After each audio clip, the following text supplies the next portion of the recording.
SAFTU held a scheduled meeting of its National Executive Committee from the 16th to the 18th of March, attended by delegates from its affiliated unions and provincial structures, as well as the national office bearers. Amongst issues that we discussed were: 1. Scrap the new labor laws campaign against the imposition of provisions in the amended labor laws to take away the hard-won rights of workers to strike. The NEC met under the dark shadow of the biggest threat to South African workers since 1994. Government, employers, and leaders of the labor organizations participating in NEC signed behind the backs of workers to introduce new laws which, if passed by Parliament, will see workers' constitutional right to strike curbed, their organizations tied up by petty regulations designed to ensure that workers never or find it very difficult to exercise their constitutionally guaranteed right to strike. They have also signed a deal to introduce a national minimum wage that undercuts existing sectoral determinations and legitimizes poverty pay and also entrenches the apartheid wage structure. This is a declaration of war by employers, big business, and their stooges in the leadership of the sweetheart unions. These union leaders did this without a mandate even from their own members, worst of all from the workers in general, who will be directly affected by these draconian provisions. The key elements of the deal are a national minimum wage to be introduced from the 1st of May 2018, which will replace all the current sectoral determinations and any benefits that they bestow on workers, and entrench a poverty minimum wage on which nobody should be expected to live. The new minimum wage will be a 20 rand an hour for most workers, a lousy 18 rand for an hour for farm workers, a 15 rand an hour for domestic workers, a 11 rand an hour for extended public works staff. The union leaders who signed this sellout deal claim that this is a major breakthrough and a victory. This deal says nothing about the massive salaries of the CEOs and politicians whose representatives in NEC co-signed the agreement.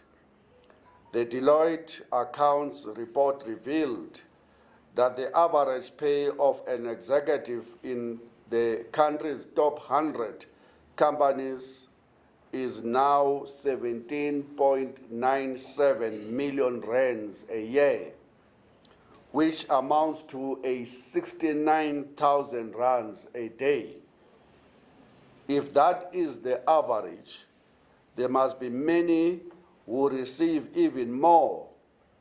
Executive salaries have risen from 50 times to 500 times bigger than workers' wages in this country.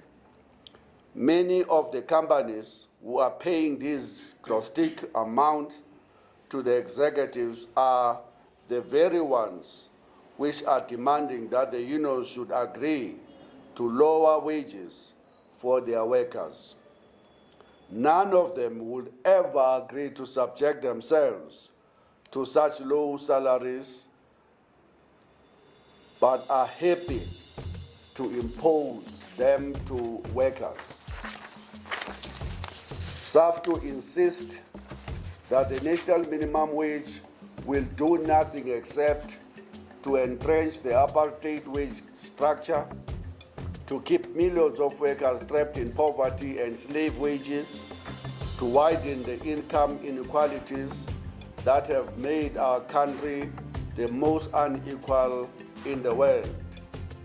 Whereas the idea of a national minimum wage is a hard-won victory of workers' struggle and their struggles, by the way, let me repeat that.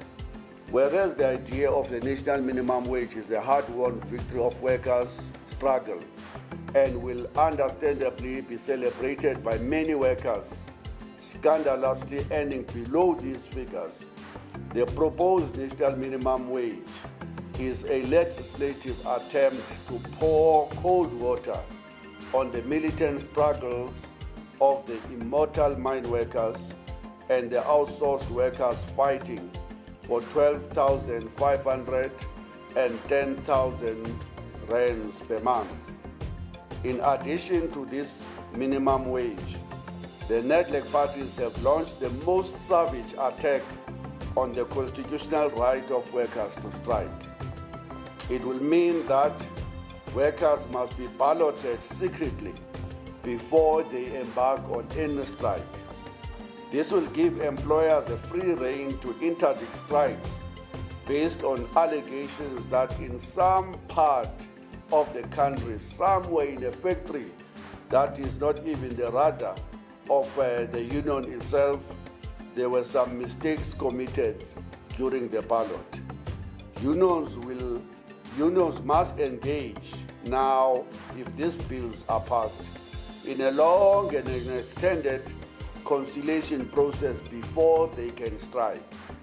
Thirdly, employers will have a right to approach the CCMA and the courts to enforce compulsory arbitration if, in their view, the strike is lasting too long and that the strike is causing difficulties for the economy and it is having a big impact for the companies concerned.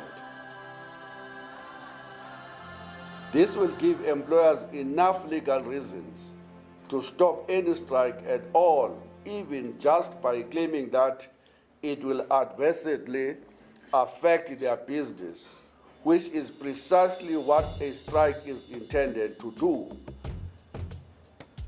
It will turn workers into virtual slaves. It will unleash a war on workers' rights, liberty, and living standards. The NEC resolved to treat the campaign to stop these bills being passed and enforced as the SAFTU's top priority and agreed to join the campaign by our colleagues, as per the statement that have just been read, to scrap the new labor laws. We call on the COSATU, NACTU, and FEDUSA rank and file members to break with the leadership sellout and to join our fight to defend their democratic rights and the trade union movement. We shall campaign internally to educate all members of the dangers of these amendments. We shall bombard the social media and radio stations to arouse people's concerns. We shall take legal advice on possibly interdicting the laws in court. We know, however, that the only way to defeat an enemy attack, let me repeat, we know, however, that the only way we can use to defeat the enemy attack is to take the fight to the streets. We shall mobilize and unite all workers, organized and unorganized, and irrespective of the federation they belong, and resist these attacks on workers, freedom to organize, and the attacks on the labor rights. We shall be marching in Johannesburg on the 21st of March, the Human Rights Day, to remind this government that workers' rights are human rights, and we shall be gathering and marching in Cape Town on the 12th of April. We are going to have a general national strike on the 25th of April, and we will be convening provincial shopyard councils throughout the length and breadth of our country, which will be convened before the 30th, starting with the Western Cape Provincial Shopyard Council that is being convened tomorrow. On May Day, the NEC agreed to hold Federation's National May Day celebrations in Bloemfontein under the theme, Build Workers' Unity for Working Class Power, Mobilize Against Slavery, National Minimum Wage, and Attacks on the Rights to Strike, Free Quality Public Education, and Health Care. There will be a number of other rallies all over the country to commemorate this International Workers' Day. On listeriosis, the meeting expressed its deep concern at the listeriosis epidemic, which has already led to at least 183 deaths, a figure which may rise further. It was agreed that the prime cause is government failure to enforce public health laws and employers who are only interested on making profits. The working class and the poor are their main victims.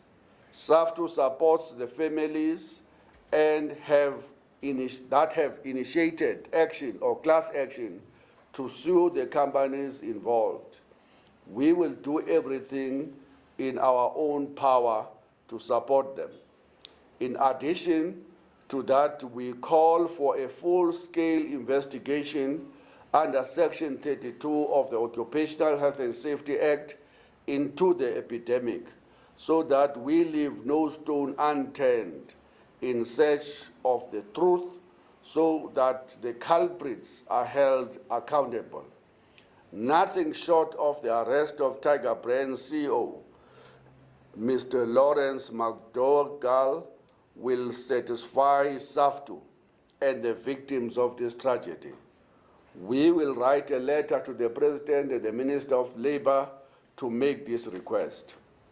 On the prosecution of the former President Jacob Zuma, SAFTU issued a statement during the NEC welcoming the reinstatement of 16 of the corruption charges against President or former President Jacob Zuma. The Federation, however, still demands that Sean Abrahams must be dismissed in accordance with the High Court order, which also instructed the then Deputy President Ramaphosa to appoint a replacement. It was also agreed to demand that Mugodi Mshe, Abraham's predecessor, explain how his decision to withdraw these charges was rational or lawful. In our view, Mugodi Mshe himself must be charged for defeating the ends of justice. The NPA must now prosecute Mr. Zuma, the Guptas, and their cronies for all of the other alleged crimes uncovered by the former public protector, the Gupta leaks emails, and the Jack Paw book, the president's keepers, but must prosecute not only public officials, but also those in the private sector who benefited from the arms deal and all other cases of corruption. On the new affiliates, the NEC approved the affiliation of 6 new unions and welcomed them into SAFTU family. Nearly all were involved in the Workers' Summit in 2016 and observed the National Congress that founded SAFTU. They have now obtained a mandate from their structures to affiliate. These unions are the State and Allied Workers Union, a former COSATU affiliate which organizes workers in the public service.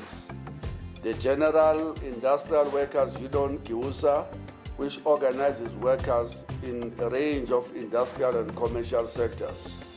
The Vision Integrated Workers Union, VIU, organizing in retail, catering, food and beverages, agriculture and forestry.